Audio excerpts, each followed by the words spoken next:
पाहिजे, हा रस्ता नागरिकांच्या हक्काचा, नाही कुणाच्या बापाचा। तुर्भे सेक्टर 19E येथील नाल्या शेजारी 70 लाख रुपये खर्च करून बांधण्यात आलेल्या रस्त्यावर जॅक इन्फ्रा या कंत्राटदाराने अतिक्रमण केल्याने आजतागत रस्ता सुरू करता आला नाही। या रस्त्यावर कायमस्वरूपी पत्र्याचे काम करून रस्त्याचे मोठ्या प्रमाणात नुकसान केल्याचेही दिसून येत आहे।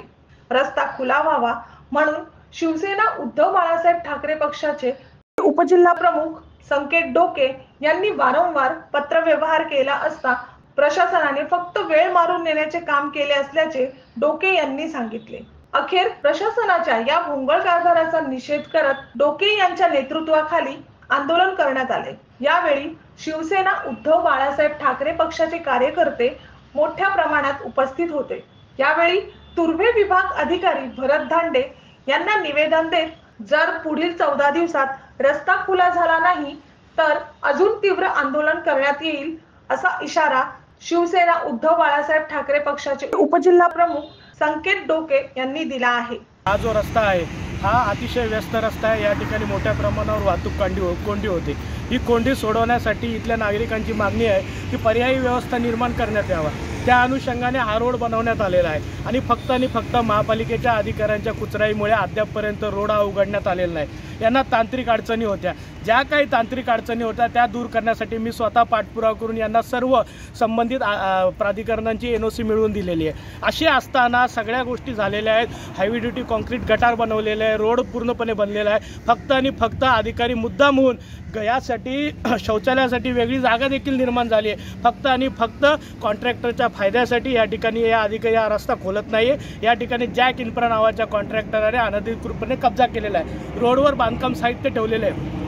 त्यासाठी नवीन बनलेला रस्ता अक्षरशः यांनी चाळण करून टाकला, त्याच्यावर त्यांनी पोल रोवलेले आहेत, नवीन बनवलेल्या रस्त्याची वाट लावलेली आहे। अशा प्रकारे जर कॉन्ट्रॅक्टरला पाठी घातलेला असेल, 70 लाख रुपये खर्च करून महानगरपालिकेने हा रस्ता बनवला आणि आज या रस्त्यावर कॉन्ट्रॅक्टर आपलं साहित्य ठेवण्यासाठी रोडची जर चाळण बनवत असेल तर यासाठी दोषी कोण आहे?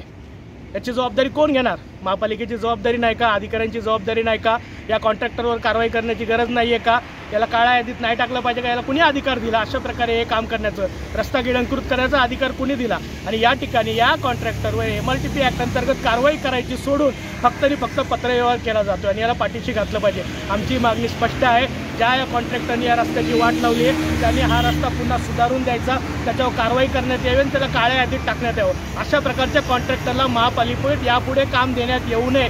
जो या ठिकाणी महापालिकेच्या इतर वस्तूंची जर पूर्णपणे वाट लावत असेल त्याला या ठिकाणी येथे काम करण्याचा काही अधिकार नाही। उलट या कॉन्ट्रॅक्टरची केलेल्या कामाची आता क्वालिटी तपासण्याची वेळ आलेली आहे। म्हणजे कुठंतरी हा कॉन्ट्रॅक्टर हा मगरूर आहे आणि हा आपली मनमानी करण्यासाठी नागरिकांना वेठीस धरू शकतो। आणि हा रस्त्याची किती गरज आहे, या ठिकाणून जाणाऱ्या लाखो गाड्या, दिवसाला लाखो गाड्या या ठिकाणी जातात, त्याच्यावरून कळून येतं की या रस्त्याची गरज किती आहे। आणि यामुळे महानगरपालिकेला आम्ही विनंती करतो, पुढील 14 दिवसात हा रस्ता खोला, अन्यथा आम्ही या ठिकाणी अतिशय तीव्र आंदोलन करू आणि ते आंदोलन तुम्हाला परवडणारं नसेल। ब्युरो रिपोर्ट, प्रखर लोकमान्य। संपूर्ण महाराष्ट्रातील परखड बातम्या पाहण्यासाठी आमच्या प्रखर लोकमान्य न्यूजला सबस्क्राइब करून बेल आयकॉनवर क्लिक करायला विसरू नका।